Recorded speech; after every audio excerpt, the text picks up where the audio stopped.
Pessoal entrando. Boa noite a todos.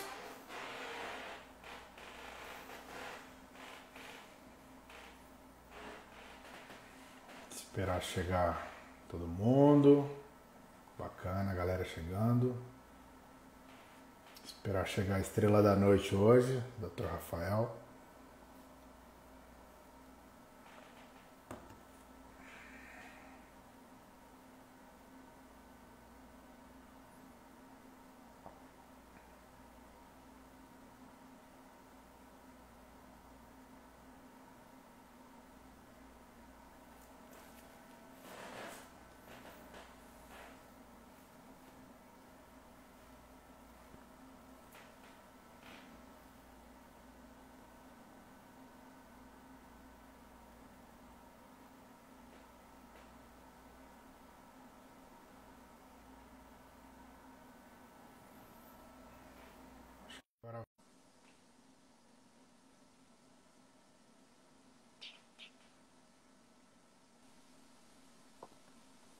Você tá de lado aí. Tá muito feia a imagem ou não? Você acha melhor deixar? Problema? Não, você tá de lado, você tá deitado. Tem que arrumar a câmera aí. Aí, Deixar assim melhor. bacana. Aprendendo, né? Estamos todos aprendendo, né? É isso aí. É o tal do novo normal. É o Bom, novo normal todo mundo agora, né? aí, já temos 2 minutos de transmissão. Boa noite a todos. Para quem de repente não me conhece, para quem vem aí do Instagram do Dr. Rafael, eu sou Rodrigo Santiago, sou pneumologista em São Paulo. Eu me formei na Unimário em 2007. Fiz faculdade, inclusive, com a minha comadre, esposa do Dr. Rafael, que está aí assistindo hoje, a doutora Vânia. E vim para São Paulo, depois de se formar na Unimário em Marília. Vim para São Paulo, fiz clínica médica e pneumologia na Santa Casa. E a gente acabou se encontrando na residência, na verdade, sempre fugindo um pouco, né? Quando eu estava na clínica, você estava na pneumo, quando eu fui para pneumo, você tinha terminado já a pneumologia. E, pô, somos amigos desde então, né? Já temos aí quase uma década de amizade. E sociedade, trabalhamos juntos. Então, queria que você falasse um pouquinho de você para os meus seguidores, meus amigos que ainda não te conheçam. Quem vai conhecendo, sigam a página dele também, é bacana pra caramba, tem muitas orientações, informações, né? DR Rafael Faraco, certo? Não, DR Rafael Isso aí. Faraco Pneumo, né? Pneumo. Isso. É isso aí. E fala um pouquinho de você aí, onde você fez faculdade, etc. Bom, boa noite a todos. Agradeço aí nosso papo, Rodrigo, mais uma vez. É um prazer aqui a gente estar junto conversando, né? Sobre a questão do Covid. A gente que trabalha junto já há uns 6, 7 anos junto, ou até mais, né? 2014, acho que foi, mais tempo junto. A gente já se conhece desde da residência lá da Santa Casa. Você acabou entregando a minha idade, que eu sou mais velho que você, né? Porque eu terminei residência de pneumo, você estava começando, mas tudo bem. Então, para quem não me conhece, meu nome é Rafael, sou pneumologista, eu me formei na Faculdade de Ciências Médicas de Santos, depois eu fiz residência de Clínica Médica em Catanduva e depois residência de pneumo na Santa Casa, né? E a ideia, quando eu terminei residência de pneumo, eu sou do interior de São Paulo, sou de Mococa, era ser pneumologista em Mococa. Mas aí, São Paulo, você acaba ficando um dia após o outro e acaba ficando. Eu costumo falar que aqui em São Paulo, se você tiver o objetivo de terminar a sua residência e ir para o interior, ir para qualquer outra cidade, você precisa de ir embora no dia seguinte, porque se você for ficar, você acaba criando raiz e acaba ficando aqui. Então foi um prazer continuar em São Paulo, conhecer o Rodrigo e a gente estar junto, não só no hospital, vendo os pacientes internados, mas o consultório nosso, né? Então a gente divide o consultório junto e é sempre um prazer a gente estar junto aqui. Pena que ultimamente está sendo até mais difícil a questão do lazer, né? O novo normal ainda está meio complicado. Fica bem, bem, bem difícil. A gente sempre fica receoso, né? De se encontrar, fazer alguma coisa junto, mas as coisas vão se ajustando, né? Acho que com o tempo aí a gente consegue se adaptando e tomando os cuidados, né? Necessários sempre, né? Igual a gente sempre comenta, álcool gel, mantendo um distanciamento social, né? Se for fazer alguma atividade de lazer junto, mantendo sempre um distanciamento, né? Isso é fundamental, sempre com segurança, né? Isso acho que vai ser um grande, não sei precisar quanto tempo vai ser esse novo normal, né? Mas eu acredito que isso não vai ser uma situação que de um dia para o outro vai mudar. Acho que a gente vai ter que se adaptar e se adequando, se ajustando aí com o momento, né? Eu acho que a gente vai ter que saber lidar com essa situação por algum tempo e se ajustando, porque senão vai todo mundo ficar louco aí, né? Acho que é isso que você falou, se ajustando, né? Senão todo mundo vai ficar louco, porque É, ficar todo mundo preso em casa também é impossível, mas ninguém está falando para todo mundo sair desordenadamente para a rua e para os eventos, né? exatamente. Na verdade, nem existem eventos, né? A verdade é essa. Uma E, situação, viu, Rodrigo? Não sei se você deve ter visto. Saiu na internet hoje, né? Ontem a praia do Rio, acho que foi Ipanema, estava lotado, lotado como se fosse férias de janeiro, né? Então, assim, tem muitos casos de Covid ainda, está muito cheio, a situação ainda está muito feia, né? Então não é momento de abaixar a guarda de forma alguma. Quando a gente sabe que quando começa a abaixar a guarda é quando tem as complicações, né? E a volta a aumentar os casos, né? Então, ontem passei cedo pela manhã, fui passar visita no hospital e umas 6 e pouco da manhã eu desci na Consolação, devia ter uns 30, 40 jovens, adolescentes ali, com carro, som alto e tomando cerveja, todo mundo sem máscara, né? Um próximo do outro, dando risada. Então, assim, ainda não está numa situação normal, ainda vai demorar muito para voltar àquele normal de anteriormente. Então, eu acho que é sempre importante, gente, tomar todos esses cuidados. Distanciamento social, máscara, álcool gel, tudo aquilo que todo mundo sabe, mas a gente percebe que muitos às vezes acabam esquecendo, né?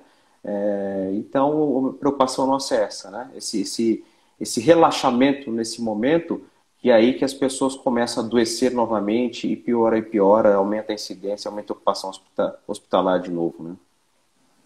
a gente tem que ter muita responsabilidade, né? Eu tenho falado, acho que a gente precisa sim retomar a vida, retomar o trabalho, retomar até de repente alguns encontros pontuais, né? Não dá para fazer festão, de repente encontrar com um familiar ou outro, um casal ou outro, porque a gente precisa de saúde mental. Mas, poxa, tomando certos cuidados, realmente, né? É, eu acho que é complicado nesse momento a gente se cumprimentar com um beijo, com um abraço para todo mundo. Acho meio complexo isso ainda. Outra coisa, antes a gente provavelmente não ficaria muito preocupado quando acordei meio com o nariz escorrendo. A gente sabe que nariz escorrendo pode acontecer de brincar de almofadinha com nossas filhas, né?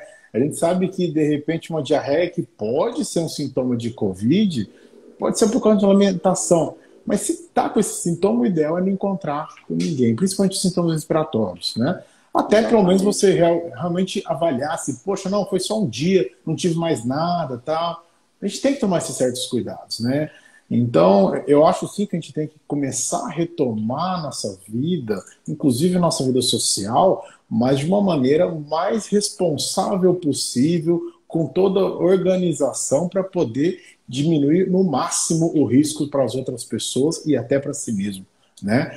Exatamente. A gente precisa se readaptar, pelo menos até ficarmos mais seguros e mais tranquilos. Até porque tem algumas perguntas, a gente tem um roteirinho aí que a gente vai tentar seguir, e para tentar também responder várias perguntas. Mas uma das coisas que todo mundo fica perguntando, e vacina? Pô, tomara que a vacina venha, seja muito efetiva e que venha em 2021. Eu não espero para esse ano, não. Eu acho que a sua opinião é igual à minha, né? A gente imagina que vai chegar o ano que vem essa vacina. E mesmo assim a vacina chegando, gente, que vacina que é 100%? Não existe isso. É muito Exatamente. raro uma vacina ser 100% de eficácia, de proteção, né? Então a gente vai tomar vacina, tem que ter para todo mundo, tem isso também, né? Então, a partir do momento que está todo mundo imunizado, que a gente tem uma maior tranquilidade de que realmente não pegue de novo, é uma pergunta que a gente vai responder logo depois, é, temos que ir retomando a vida aos poucos e com muita responsabilidade. Realmente se adaptar ao novo normal. E tem algumas coisas de novo normal que são boas, outras nem tão boas, né? Então vai ser interessante a gente ter um bate-papo até em cima disso a partir de agora, né? Até começar a fazer uma pergunta para você, que nós já fizemos algumas apresentações formais até sobre esse tema, que temos uma aula até pronta nossa, né, que sobre telemedicina. A gente fez já umas 2 oportunidades, a gente já deu aula de telemedicina para colegas médicos, né? Então eu queria saber de você, né, para você falar para o pessoal a sua opinião sobre a telemedicina. Ela ajuda, ela não ajuda, ela é boa, ela não é, ela serve para orientar realmente os pacientes, não? Como que é? Conta para a gente a sua experiência sobre isso. Essa questão da telemedicina, eu acho que veio nessa fase de pandemia, ela veio realmente para ajudar muito, tá? Ajudar muito os pacientes. E eu gostaria muito que a telemedicina fosse uma situação que ficasse, mesmo pós-Covid, pós-pandemia. A vantagem da telemedicina é que você consegue fazer orientações para o seu paciente, tá? Eu vou citar só alguns exemplos, porque no começo da pandemia, em março, eu atendi muitos pacientes, inclusive via telemedicina, fora de São Paulo. Então a pessoa não necessariamente precisa morar na sua cidade, né, para fazer uma consulta via telemedicina.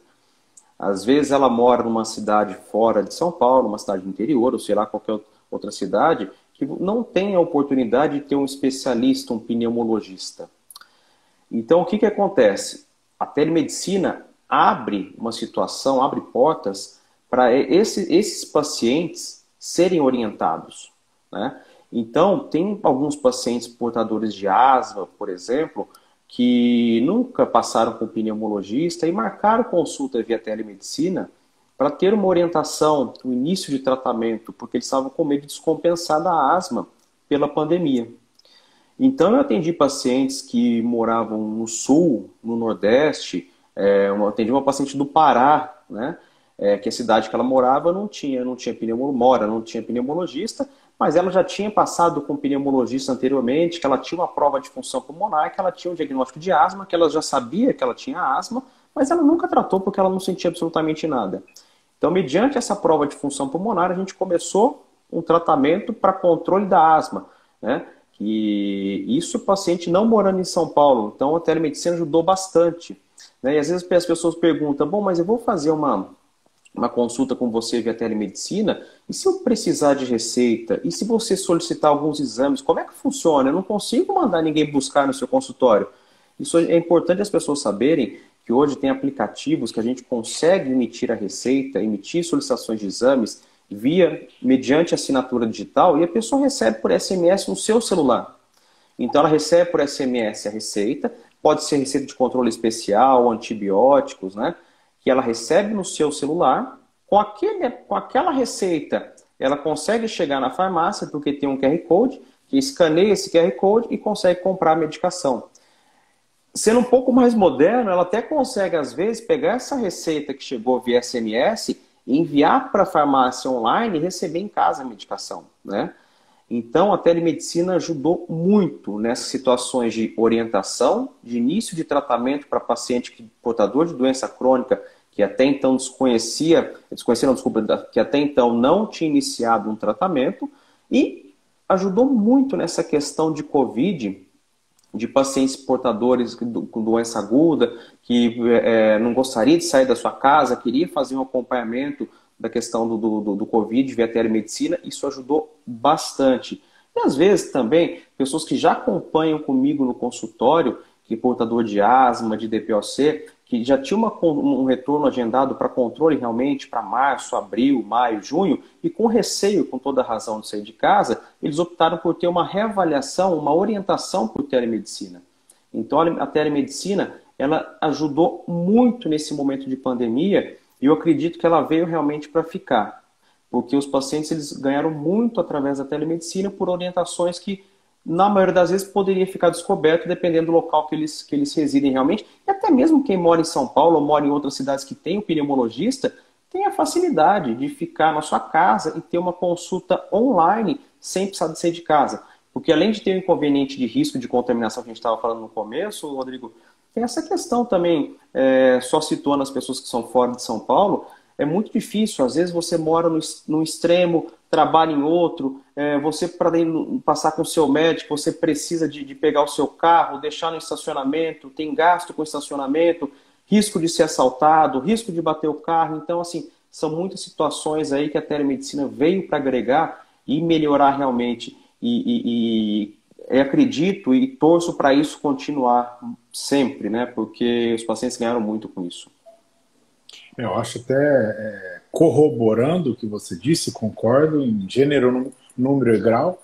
E teve duas perguntas interessantes falando disso aí. Um perguntou, mas como que um pneumologista pode atender telemedicina? E um outro grande amigo também falou, mas para ter um diagnóstico não precisa de ter o exame físico, a ausculta respiratória. Uma coisa que é muito importante, gente. Claro que o exame físico é importantíssimo, mas você consegue fazer uma consulta como um todo, bem feita, pegando muito do histórico do paciente, né, o antecedente pessoal, o antecedente familiar do paciente. Por isso que a gente fala que é uma responsabilidade até mais nossa, né? Porque para o paciente fica até mais fácil que ele está em casa, está no conforto de casa. Para nós, como a gente tem uma ferramenta a menos, que é o exame físico, a gente tem que dar muito mais atenção ao histórico familiar, histórico pessoal e aos possíveis exames complementares, né? Alguns exames que ele já tenha para poder mandar para a gente e tudo mais. Cada caso é um caso. Por exemplo, e a gente está Exatamente. aprendendo também. No início, eu achava, ixi, não vai ser legal não. Mas tem vários casos que a gente consegue ajudar e muito, não é pouco. Quantas vezes um paciente asmático chegou para a gente no nosso consultório e o chiado de peito desse paciente asmático era mais de noite. Durante o dia ele quase nunca tinha. E no exame Exato. físico não estava chiando o peito. A gente chama de sibilos, nós como pneumologistas, como médicos, né? Então, eu ia ter que ficar esperando o paciente chiar na minha frente para poder diagnosticar asma? Não, e o histórico pessoal dele, o histórico familiar, e às vezes os exames complementares que a gente vai ter, né? Então, isso tudo conta muito. E um outro exemplo muito bacana também é ginecologia. Eu pensava, né, ginecologista não tem como. Mas não é todo atendimento ginecológico que vai ter que ter o exame vaginal, né? Tem muitos atendimentos ginecológicos que o médico vai acabar, ou a médica, né, vai acabar avaliando os exames complementares, como o paciente está se sentindo, como que não está, né, um acompanhamento. Então isso tudo é muito interessante, a gente tem que saber usar. Tanto o médico tem que ter muita responsabilidade até onde consegue ajudar pela telemedicina, e o paciente também tem que ter o bom senso e a noção de saber, pera lá, eu tô com um monte de desamanhado aqui, eu não vou jogar tudo pro doutor dar uma olhadinha, né? Isso é errado, porque uma olhadinha em exame não está ajudando em nada. Tem que avaliar os exames complementares em cima da consulta, em cima das queixas, em cima do porquê ter pedido isso, né? Depois, isso é até um gancho que eu quero perguntar. Eu vou até fazer uma pergunta para você sobre os exames, né? Eu acho muito interessante, às vezes o paciente chega comigo e diz, Tó, esse é o meu exame, e aí, eu tenho ou não tenho Covid? Não é assim, né? Exatamente. Eu costumo falar até quanto a tratamento. Se fosse tudo receita de bolo, não precisava de médico para nada. Você ia lá, coletava o seu exame para ver Covid, e se deu positivo, vai lá na internet, vai lá no Dr. Google, pega aquela receita de bolo que o pessoal tem feito muito, né? Azitromicina, cloroquina, ivermectina, mita e corticoide no primeiro dia, que seria um absurdo, na grande maioria dos casos. Enfim, e pronto, não precisa de médico, não é por aí. Eu já peguei exame negativo que não dava para descartar Covid e já peguei exame positivo que não dava para confirmar Covid. Então, em cima disso, eu vou te fazer uma pergunta, até na verdade duas. Uma eu vou fazer agora. Desde o início do quadro da pandemia, hoje estamos há 6 meses no Brasil, fora mais 2, 3 aí no mundo, se você tem percebido que tem mudado um pouquinho a nossa conduta, uma mudança na condução do paciente desde o início da pandemia. No começo, lá em março, em abril, a gente fazia de um jeito, agora a gente está fazendo de outro. Como que a gente está fazendo, como que não está? Conta aí para o pessoal um pouquinho da nossa experiência, do nosso dia a dia. Perfeito. Só fazendo um gancho da telemedicina, mas já vou passar para as perguntas aí, Rodrigo. Às vezes as pessoas... Já aconteceu de uma telemedicina, da pessoa me ligar, porque ela marcou uma telemedicina, porque ela começou com uma dor torácica há 3 horas. né? É uma dor do lado esquerdo, próximo do coração, que irradiava para o membro superior esquerdo. Então, assim, médico nenhum vai ser louco de dar uma conduta em telemedicina dessa forma. Então, chegou naquele momento, olha, é um quadro sugestivo de alguma emergência, de alguma urgência, você precisa orientar, olha, tem que passar no pronto-socorro mais próximo e ter uma avaliação médica. Ou, se for um caso que você não consiga, estiver próximo do seu consultório e dê para ser avaliado ambulatorialmente, pedir para esse paciente até o seu consultório para ser examinado, tá? Então, a telemedicina, você tem que saber até onde você vai, tá? Então, isso é super importante. Quanto às questões dos testes, né, de COVID, o que acontece?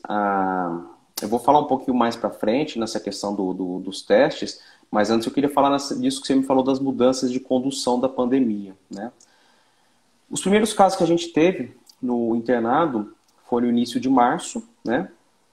Então, era uma situação, um paciente, uma doença totalmente desconhecida, né? Diferente daquele paciente que você pega no seu ambulatório, no seu consultório, paciente internado, por exemplo, internou por uma tuberculose pulmonar. Bom, tuberculose a gente já viu centenas na residência de clínica, na residência de pneumologia, já tratou várias, né? Então, você está tratando uma doença conhecida. Agora, início de uma doença que você nunca tinha atendido um paciente portador de Covid e você se depara com um paciente grave e Covid internado no hospital. Então, essa ansiedade, né, a gente começou a aprender a digerir, a melhorar essa questão da ansiedade. Por quê? Porque hoje a gente sabe conduzir melhor esses pacientes internados, né? Então, a condução, a forma da abordagem com o paciente mudou e a forma de condução desses pacientes também mudou.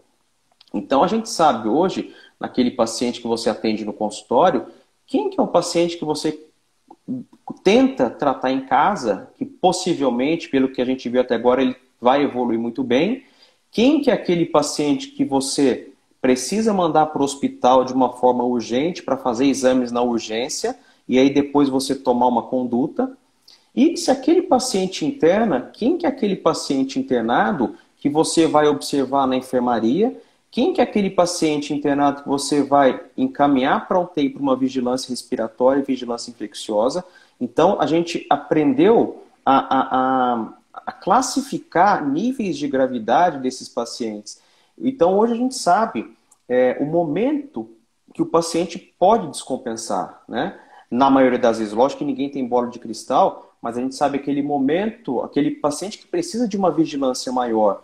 Então, hoje, você com o paciente no 13º, 14º dia de sintomas, a gente sabe que o risco de complicação aí é menor do que um paciente, ou seja, a vigilância aí fica sendo um pouco menor do que aquele paciente que está no 7º, no 8º dia de sintomas, que na maioria das vezes, quando o paciente descompensa, ele está entrando na 2ª semana de sintomas, né? Então, isso mudou a abordagem, a visão desses pacientes, quem tem maior risco de descompensação, quem que é aquele paciente que você vai tratar em casa. E hoje, você, no início, só fazendo um exemplo, no início a gente tinha muito receio de iniciar tratamento do paciente com Covid com corticoide, né? Então, assim, no início da pandemia, corticoide era quase que proscrito, né? Então, assim, olha, não inicie corticoide, que vai piorar muito o quadro inflamatório, tem risco de piorar o Covid. E hoje a gente sabe que aquele paciente que interna, ou seja, aquele paciente que tem um acometimento pulmonar, geralmente que a partir do 5º, do 6º dia de sintomas, se você não entrar com corticoide para esse paciente, o risco de complicação dele é muito grande. Então, eu não estou falando aqui que, assim, diagnosticou Covid hoje, não é para ir na farmácia e comprar corticoide e tomar, não é isso, tá? Eu estou falando aqueles pacientes que internam, que tem um acometimento pulmonar e você inicia corticoide, a melhora aí é muito rápida, né? Então, isso a gente aprendeu a ter uma conduta mais proativa desses pacientes. Quem que nós vamos tratar com mais intensidade? Quem que vai intensificar mais o tratamento? Quem que dá para esperar um pouco mais? Bom, esse paciente, será que ele vai precisar, a gente vai precisar ampliar o espectro de antibiótico? Vai precisar mexer nesse antibiótico? Dá para esperar um pouquinho mais? Então, hoje a gente consegue ter uma conduta mais proativa de intensidade de conduta de acordo com a evolução, né? De acordo com aquele espectro que o paciente está demonstrando naquele momento, né? Então, isso mudou muito, né? Então, o feeling nosso de tratamento desses pacientes está muito mais apurado do que anteriormente, né? Então, isso a gente tem percebido que mudou bastante, né? E outra coisa, o que a gente tem percebido também, super importante, que no começo da pandemia, a gente não sabia como é que esses pacientes iam evoluir depois de 2, 3 meses, aqueles que tinham cometimento pulmonar importante, como é que ia ficar, será o pulmão desses pacientes daqui 2, 3 meses? Será que vai ter um déficit de função pulmonar? Será que vai evoluir com fibrose o pulmão? Será que vai melhorar? O que vai acontecer? E hoje, nesse momento, a gente já tem atendido pacientes com 4, 5 meses pós-alta. E quando a gente repete algum exame de imagem ou avalia a capacidade funcional desses pacientes, a gente percebe que muitos desses pacientes têm uma recuperação total da função pulmonar, uma recuperação total do pulmão, né? Lógico, não adianta que a gente ficar repetindo toda semana a tomografia do paciente, que não vai adiantar nada, né? A gente percebe que a melhora radiológica aí vai ser a última a acontecer. Então, o mais importante para a gente hoje é aquele paciente que está bem clinicamente. A melhora radiológica, isso vai ser o último, não adianta essa ansiedade de ficar repetindo tomografia, não adianta, tá? Isso vai demorar muito para melhorar realmente. Então a gente vai aprendendo essas situações, né? A gente vai aprendendo essas situações manejando os pacientes. Então, dia após dia a gente está aprendendo. E pode ser que a gente fale hoje alguma coisa que é verdade absoluta hoje, mas na semana que vem, se a gente conversar de novo, já não se faz mais, né? Então muda muito a situação, o quadro é muito, muito dinâmico, né? Exatamente, eu acho que é isso. A gente tem que. Eu costumo falar, eu sou bem Raul Seixas nessa parte, né? Eu prefiro ser essa metamorfose ambulante do que ter aquela velha opinião formada sobre tudo. Lá no início, que estava todo mundo naquela ansiedade para tentar salvar os nossos pacientes e tudo mais, eu pessoalmente acreditei na cloroquina. Falei, vamos ver, pode ser uma saída, aquela ação no momento da viremia e tal. Com o tempo, a gente foi vendo que, primeiro, os estudos todos demonstraram que realmente não tinha eficácia. Segundo, a nossa experiência clínica com os pacientes, tanto internados quanto no ambulatório, no consultório, demonstraram que ela não adiantava. Se o paciente evoluía mal, a ter que aumentar a dose de corticóide, ter que aumentar antibiótico, ter que internar, isso independia da cloroquina. E terceiro, a gente vê que não precisa dela, graças a Deus. Se tem uma medicação que realmente foi divisora de águas aí, foi o corticoide no momento bom, no momento exato, para o paciente correto. 80% das pessoas, pessoal, 80% das pessoas ficam muito bem com dipirona e paracetamol. Agora, 20% geralmente precisa de algum suporte médico, seja ele ambulatorial, seja ele internado, seja ele com medicação, geralmente corticoide, em alguns casos até anticoagulante, que também é uma medicação que a gente vê com bom horizonte. Agora, tudo isso são medicações que têm que ser avaliados pelo médico. Tá? E ser avaliado pelo médico é realmente ser visto numa consulta, com histórico pessoal, no antecedente familiar pessoal, histórico da doença. Eu vi que tem uma pergunta tão preocupado de teve febre, não, como que é? Tem tosse, usa bombinha, como saber se é Covid ou não? Não tem como saber, não existe uma pergunta para responder sim ou não. Infelizmente não dá para saber. A gente tem que fazer a consulta dessa pessoa para avaliar. Essa pessoa tem essa tosse como? Essa pessoa tem falta de ar? Tem febre? Não tem? Idoso não faz febre, geralmente, né? A gente tem que avaliar se o corpo dessa pessoa está ruim, se está cansado, se está prostrado. Não é uma tosse que a gente vai conseguir falar se é Covid, não é um espirro que vai conseguir falar se é Covid. É um catado de várias informações que a gente pega numa consulta médica para ajudar com os exames complementares para poder verificar isso tudo. Não é verdade? Então, assim, a gente tem que realmente tomar cuidado e não ser ansioso e procurar sempre um médico de confiança que esteja estudando, que esteja por dentro de tudo isso aí para poder ver como vai ser ajudado.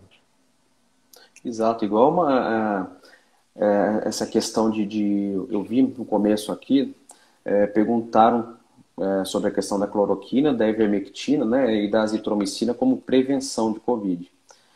Pessoal, cloroquina, azitromicina, ivermectina não tem comprovação nenhuma para prevenção de Covid. Prevenção de Covid hoje, máscara, álcool gel. Exatamente isso. Ponto. Né? Não saia comprando ivermectina, comprando cloroquina. Ah, mas cloroquina, eu uso cloroquina há 30 anos porque tem uma doença reumatológica. Mas espera aí, a situação é diferente. Você está usando uma medicação para uma doença conhecida e a dosagem é diferente da dosagem que foi divulgada para a questão da Covid-19. Então, assim, você tentar falar de uma droga para uma doença e também imputar uma verdade para aquela droga, só que em outra doença, isso não é real, tá? Então a situação é totalmente diferente, né? Então não saia comprando cloroquina e ivermectina, porque inclusive tem muitos efeitos colaterais, né? Nós tivemos pacientes que fizeram arritmia ventricular, quadro grave por cloroquina, né? Que lá no início do tratamento se utilizava em alguns casos, né? Então, assim, não tem indicação, tá? Isso eu estou falando hoje, dia 31 de agosto, né? Pode ser que daqui a algum tempo surja alguma coisa, mas hoje, por enquanto, não tem indicação, porque eu gosto de sempre frisar, focar isso, porque eu não estou criticando as pessoas que fazem isso, porque é o desespero, né? É o desespero das pessoas, é o medo das pessoas e muita divulgação em mídia social, em grupos de WhatsApp, né? Então, assim, por enquanto, até hoje, 31 de agosto, não tem um remédio para tratar o Covid, né? O que a gente sabe, isso é uma também dos aprendizados, Rodrigo, do Covid, que a gente sabe exatamente o que você falou, que 80% de pirona, paracetamol, hidratação e alimentação em casa. Os pacientes que precisam de internação, a gente sabe que 5% daqueles pacientes podem evoluir com uma gravidade e necessitar de um manejo em terapia intensiva e UTI. Desses pacientes em UTI, alguns podem precisar de ventilação mecânica. Então, o que a gente percebe hoje, cuidando desses pacientes com Covid, que aquele paciente que evolui com uma gravidade precisa de cuidar de UTI, a gente sabe que o manejo em terapia intensiva faz muita diferença, né? Então, hoje, você dá um suporte clínico, uma terapia intensiva, um suporte clínico adequado, você dá tempo do paciente se recuperar e começar a responder aquele processo inflamatório do Covid.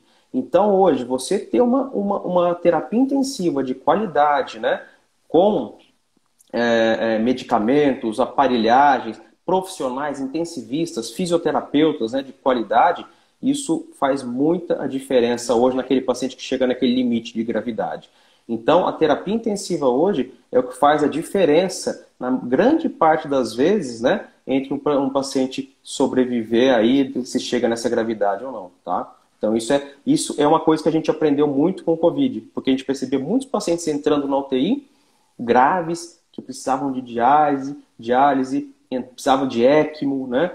E saiu muito bem, né? Então, tendo uma terapia intensiva de qualidade, é onde você dá uma chance maior para o paciente melhorar, dar tempo do organismo responder às medicações e começar a combater o processo inflamatório do vírus, né? Então, isso a gente aprendeu bastante aí nessa questão da pandemia. Exatamente, a gente precisa saber da importância que é ter uma boa estrutura hospitalar, né?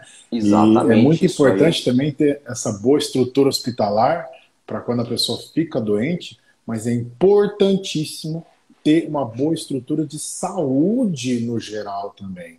É o que eu venho batendo muito na tecla, a gente vem batendo muito na tecla nas nossas redes sociais, sobre a medicina preventiva. Cuide da sua saúde para não ter que cuidar da doença. Isso é muito importante, né? A gente vê que os grupos de risco, a gente tanto fala, hipertenso, diabético, obeso, asmático, quem tem enfisema. Vamos lá, quem tem pressão alta, quem tem diabetes está tratando direitinho, tem tudo para ficar muito bem. Quem tem asma, quantos pacientes a gente pegou, Rafa, que são pacientes nossos asmáticos de longa data e passaram muito bem porque estão tratando Exatamente. direitinho, não é verdade? Os nossos Exatamente. pacientes que têm enfisema pulmonar, geralmente idosos. Eu tenho um paciente de 93 anos de idade que tem enfisema pulmonar e estava tratando direitinho. Ele pegou Covid e não aconteceu nada com ele. Nem corticóide eu precisei dar para ele. Tá? E o Exatamente. filho dele, de 60 anos, ele veio comigo já muito grave, não se cuidava, tinha alguns problemas de saúde. Quando ele chegou para mim, eu já ouvi e falei, não tem como eu te ajudar no consultório. Você precisa procurar um pronto-socorro, fazer os exames assim, assado. Fiquei sabendo, ficou um tempão internado, em hemodiálise, muito tempo internado, infelizmente acabou não evoluindo bem, veio a óbito. Um pai de 93 anos de idade enterrou um filho de 60 e poucos e o pai tinha enfisema. Mas o lance é que o pai cuidava direitinho da sua saúde, né? Então, o mais importante é cuidar da saúde, tratar direitinho as suas doenças crônicas para realmente não evoluir mal. E quem fuma é uma coisa muito óbvia, né? Tem que parar de fumar. É até importante, Rodrigo, se você quiser até explorar um pouquinho mais para quem está nos vendo aí, essa questão de paciente com asma, paciente que tem DPOC, paciente tabagista, paciente obeso, né? Orientar essa questão dos riscos, né? Quais são os pacientes hoje, né? De risco, né? Quais as comorbidades de risco para quem tem o COVID, uma má evolução? Fala um pouco mais aí para a gente, que isso é importante as pessoas saberem. Então, o pessoal fica muito preocupado. Eu tenho pressão alta, e agora? Sua pressão está bem controlada, com a medicação de controle, tá? Você tem tudo para ficar bem. Mas o meu pai tem diabetes. A diabetes dele está controladinha? Controladinha é saber, através daquele exame, quem tem parente diabético sabe. Hemoglobina glicada, acompanhando direitinho com o seu endócrino, ou se for o caso com o geriatra, enfim, com o cardio. Mas fazer um controle direitinho das suas doenças crônicas. E aquilo que você estava falando lá atrás, negócio de telemedicina, a gente sabe muito bem que faz toda a diferença o paciente acompanha com um especialista. E nem sempre os outros colegas médicos têm uma familiaridade em tratar asma e tratar enfisema pulmonar. Então faz muita diferença o nosso paciente asmático tratar direitinho a sua asma. A asma, gente, não é uma doença que tem cura, ela tem controle. Tem como ter uma vida completamente normal desde que trate direitinho. E quem não trata direitinho tem grande chance de evoluir mal em qualquer momento, por qualquer descompensação, inclusive por conta do Covid. A gente vê muito paciente internado no São Luís, onde a gente passa visita e tal, e eu estou trabalhando no SUS do Guararema, um projeto muito bacana de atendimento ambulatorial de pós-Covid. Fazia muito tempo que eu não trabalhava no SUS e esse serviço assim, me conquistou. E a gente vê que os pacientes que ficam mais tempo internados, que complicam mais, a grande maioria das vezes tem alguma doença crônica que não sabia ou que estava mal controlado, né? A coisa mais comum é a gente ver paciente asmático que acha que não tem asma, acha que tinha bronquite na infância. Isso geralmente é asma, gente. Muito frequentemente é asma. Ou às vezes aquela pessoa que fala assim, não, mas eu já parei de fumar há 10 anos, mas fumou por 30 anos. Poxa vida, essa pessoa muito provavelmente tem enfisema pulmonar. E para isso tem que fazer o tratamento direitinho. Então, esses são grupos de risco, sim, para evoluir mal com o Covid, porque eles não estão tratando. Os pacientes que sabidamente têm enfisema pulmonar, sabidamente têm asma e tratam direitinho com o seu pneumologista, têm grandes chances de passar batido do Covid. Assim como os pacientes hipertensos que tratam direitinho sua pressão, os diabéticos que tratam direitinho. Agora tem duas coisas que não tem muito que escapar, que tem que resolver. Um é a obesidade. A obesidade a gente tem visto que é realmente um fator complicado, os pacientes geralmente evoluem mal. Agora, um obeso geralmente tem outros problemas de saúde. Geralmente tem algum grau de diabetes, o tal do pré-diabetes, o diabetes. Geralmente tem hipertensão e não sabe. Então, procure. Eu sei que não dá para parar, não dá para emagrecer de uma hora para outra. Eu sou prova viva disso. Eu tenho falado desde o início da pandemia, emagreci 13 quilos, mas faltam mais uns 10 ainda. Mas assim, procure saber se a sua saúde pelo menos está em dia. Porque você, mesmo obeso, tentando emagrecer, conseguindo emagrecer, mas que a pressão está bem controladinha, a parte de glicemia está tudo bem, a sua chance de evoluir pior é menor. Né? A sua chance de evoluir mal com o Covid, caso pegue, é menor. E o tabagista. Esse, gente, tem que parar. Tá? O cigarro é muito grave. Dados de estudos mostram que quem fuma tem 10 vezes mais chance de evoluir com gravidade e até evoluir com mais chance de evoluir com morte quando o paciente é fumante. Tá? Então é importantíssimo cuidar da saúde. E isso aí acaba entrando, uma coisa que eu tenho falado muito também, a gente falou de prevenção, né, para não pegar, e tem a prevenção de não evoluir com a forma grave da doença. Eu costumo falar que são 5 passos. E olha, não tem nenhum desses eu estou vendendo, tá? Não estou ganhando dinheiro com esses 5 passos, não. É mais fácil, mais barato do que você imagina. Primeiro, A higiene tá curtindo aí, verdade. Ela falou, Olha cuidar das lá. doenças de base, cuidar das suas doenças crônicas. Como eu falei até Leu agora, sua tratar postagem, direitinho ó. sua pressão, sua diabetes. Oi? Ediane leu sua postagem no Instagram. Ela viu a postagem de 5 passos. Viu? Tratar direitinho as suas doenças crônicas, né? Pressão alta, diabetes, asma, enfisema, cuidar direitinho, usar direitinho as medicações todo dia, porque são medicações de uso regular. 2, se alimentar bem. Se alimentar bem, a alimentação saudável, balanceada, faz com que todas as vitaminas e nutrientes que você precisa venham por via oral. Claro, alguns casos, paciente pós-bariátrico, idoso, às vezes precisa fazer alguma reposição de alguma vitamina ou outra, mas veja com o seu médico direitinho. Não saia tomando aquele coquetel de vitaminas que estão vendendo por aí, que não é por aí. 3, beber bastante água. Ó, tô aqui com o meu copinho de água aqui, ó. Beber bastante água. É muito importante a gente se hidratar para realmente manter um equilíbrio do organismo, né? Proteger os nossos rins, tá? Então, hidratação é importantíssima e geralmente as mulheres pecam muito nisso. 4, dormir bem. É muito importante saber que na hora que a gente dorme, a gente está tentando recarregar as energias, recarregar a bateria. Né? A nossa imunidade está intimamente ligada também com uma boa noite de sono, né?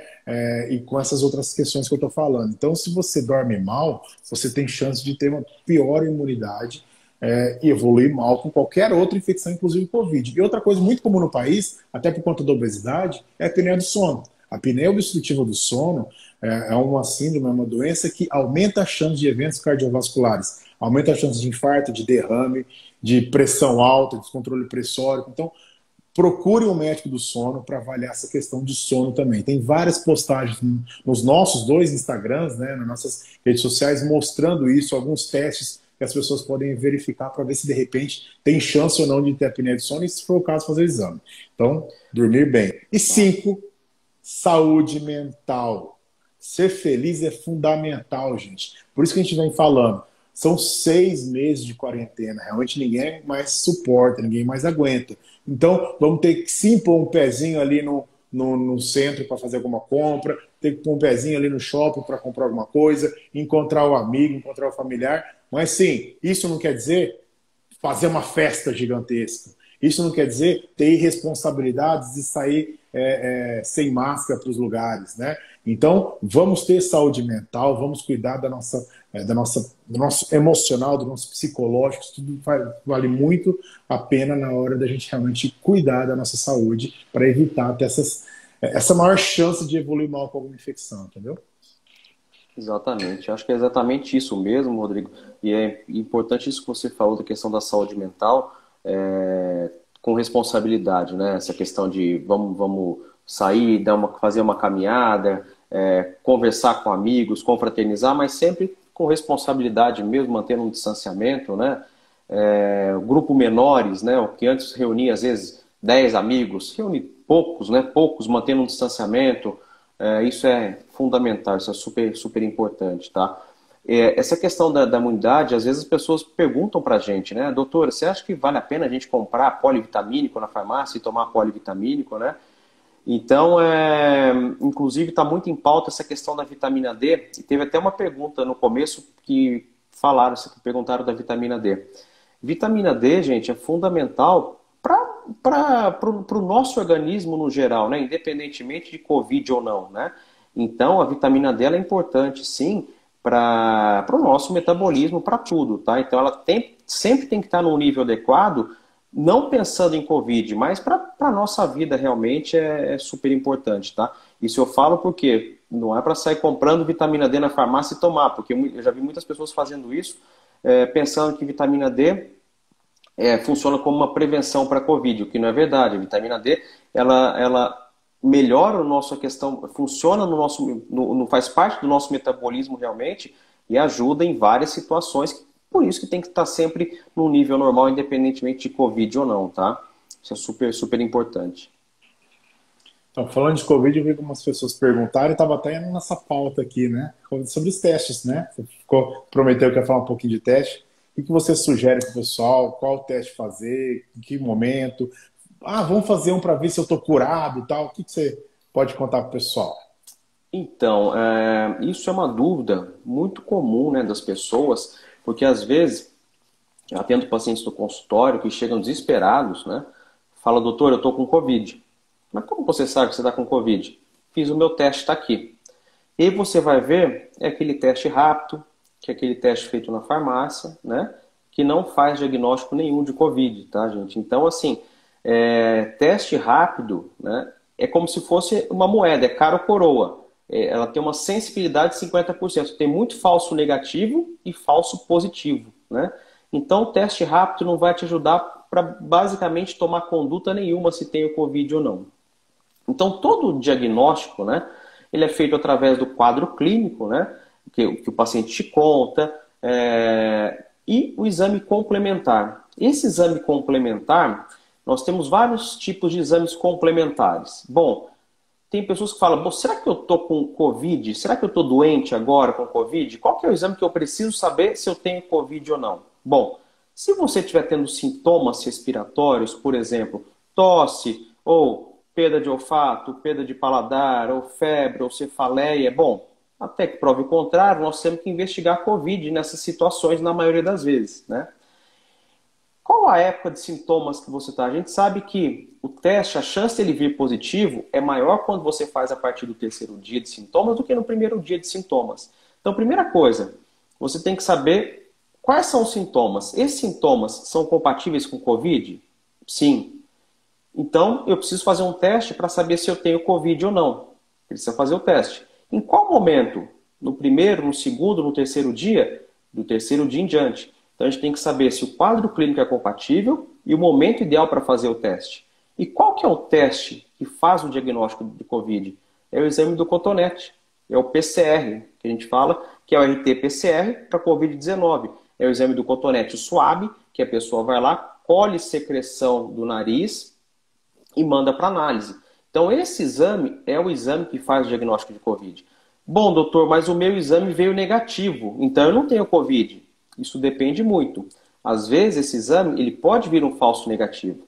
Por isso que a melhor pessoa para avaliar esse exame e avaliar se vai precisar repetir ou não esse exame é o seu médico. Então, se você tiver um quadro clínico compatível com Covid e você faz o exame do cotonete e ele vem positivo, encerrou o assunto. Teve o diagnóstico de Covid-19. Bom, e o exame sorológico? Para que ele serve? Às vezes as pessoas saem no desespero, né? Voltando, eu não critico essa questão do desespero, é pela questão de pandemia, a pessoa fica preocupada, ansiosa. Eu acho que não tem ninguém nesse momento que não esteja ansioso, todo mundo está ansioso. Por isso que é importante a gente orientar essa questão para evitar que as pessoas saiam fazendo exame e gastando dinheiro à toa e não vai ajudar nada, só vai aumentar a ansiedade e aumentar o pânico. Então, assim, bom, será que eu tive Covid? Eu posso fazer o exame do cotonete, do PCR, do nariz, do cotonete do nariz? Não.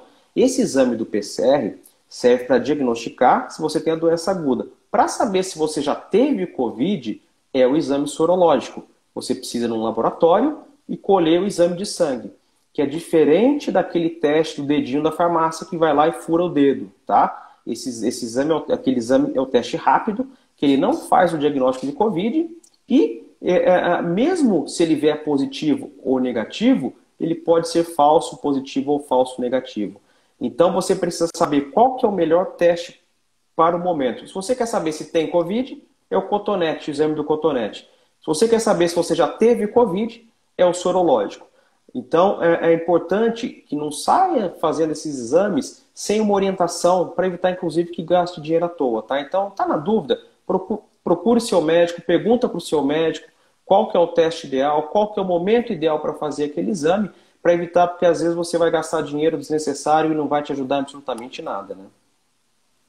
Até porque às vezes é difícil até para a gente, né? Imagina para quem não é Exatamente. médico, imagina para quem não está estudando isso tudo, né? Você Exatamente. falou bem, tem alguns exames complementares que a gente tem feito. Por exemplo, a gente percebe que para o Covid, infelizmente, raio-x não adianta muita coisa, não. Para não falar, não adianta nada, Não, né?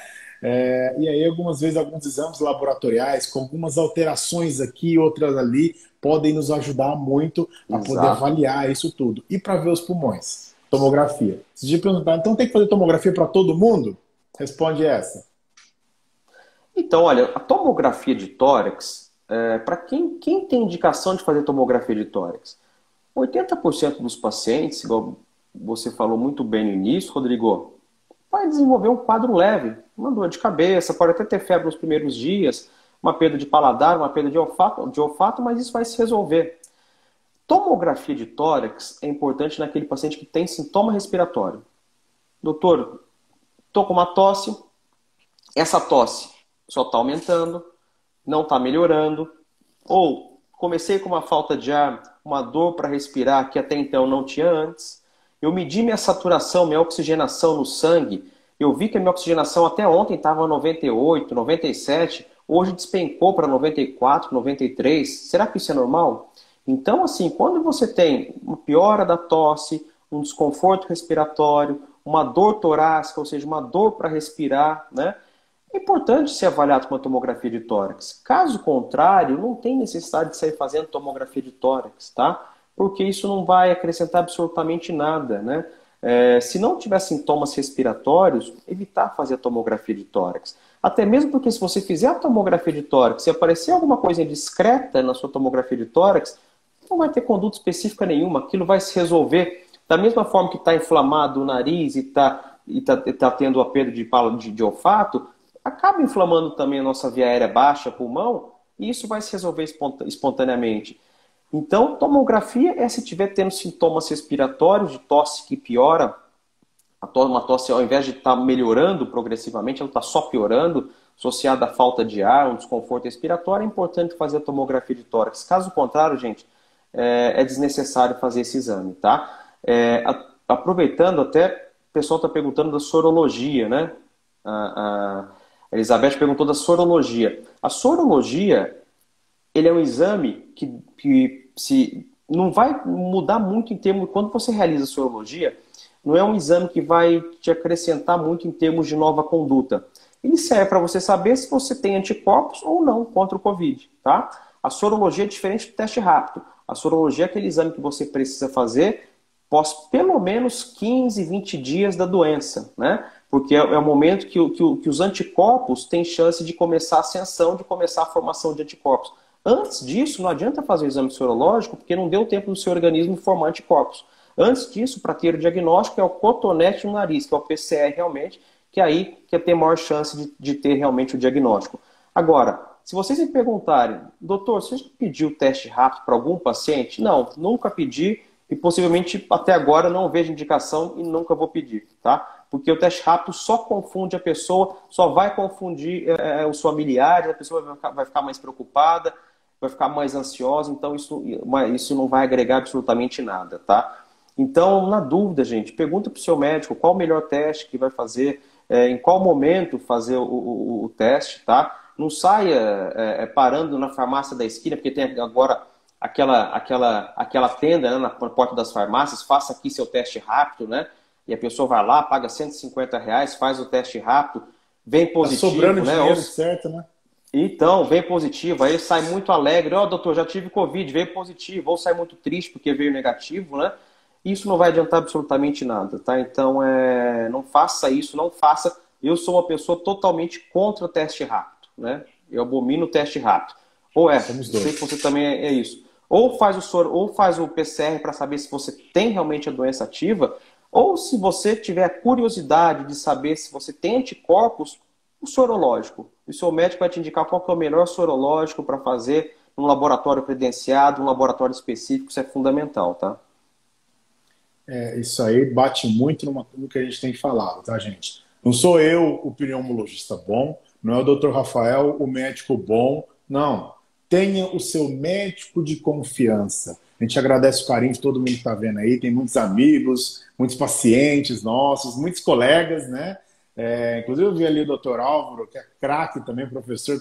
Se ele concorda, a gente está tranquilo. Ele está em todas as mídias e professor de cursinho de médico, né? Então, assim, tenha o seu médico de confiança para te avaliar. Você não vai chegar no médico falando, eu quero tal exame. Não, não. Você vai chegar no médico e vai falar, eu estou me sentindo assim, eu estou assim, estou assado. E o seu médico de confiança, que tem a sua confiança, ele vai falar, então, vamos fazer o exame tal, vamos tomar a conduta tal, vamos fazer assim, vamos fazer assado. Ele vai ver o seu exame, vai interpretar o resultado do seu exame e você vai confiar no seu médico. Se por um acaso você não confia, logicamente tem todo o direito de procurar uma segunda opinião. Mas médicos de confiança, assim como todos os profissionais de todas as áreas, né, a gente tem que realmente por indicações. Isso é uma coisa muito importante. Eu vi uma coisa que tinham perguntado ali, e estava realmente na nossa pauta aqui, eu tentar ser Da rápido para reinfecção? falar sobre a reinfecção. Gente, é complexo, hein? É complexo, mas eu não vou fugir do pau.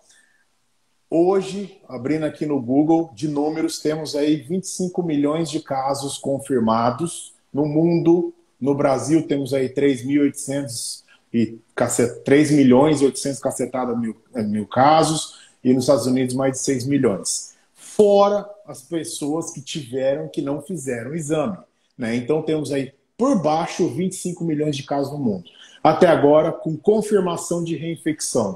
Um nos Estados Unidos, um em Hong Kong, um na Bélgica, um na Holanda, certo? Tem alguns casos sendo estudados no HC, que é um lugar extremamente sério aqui em São Paulo. Também tem, parece que na USP em Ribeirão, que também é um lugar muito sério. Gente, que sejam 500 casos confirmados de reinfecção para 25 milhões, esse é um número realmente irrisório. Então vamos tomar cuidado com o que a gente vê, Exato. com o que a mídia fale. Tem que tomar cuidado porque tem mídia que fala muito a favor, tem mídia que fala muito contra. Então, entra mais uma vez no negócio de indicação, de confiança. Sinceramente, esses casos que falaram de reinfecção, até agora não teve nenhum com gravidade, pelo menos desses aí que eu andei lendo. E pode ter? Poxa, até pode. Mas é muito pouco para 25 milhões de casos confirmados, fora os que não fizeram exame. Então, por isso que a gente tem que realmente continuar tomando cuidado.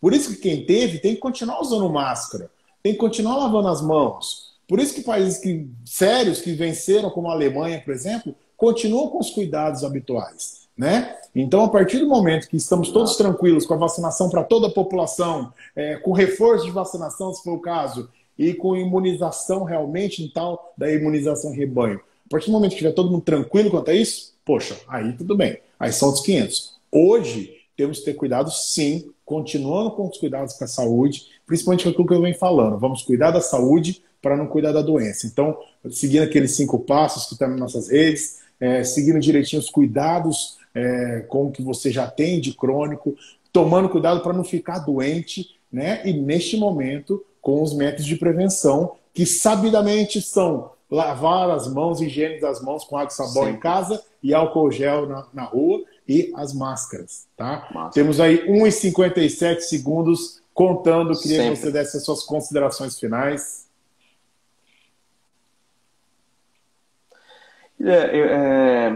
Exatamente isso que você falou, Rodrigo. Eu acho que nesse momento, gente, felizmente aqui em São Paulo, que a gente percebe, não é que os hospitais estão vazios, não é isso. Os hospitais que a gente trabalha tem bastante doentes com Covid ainda, né?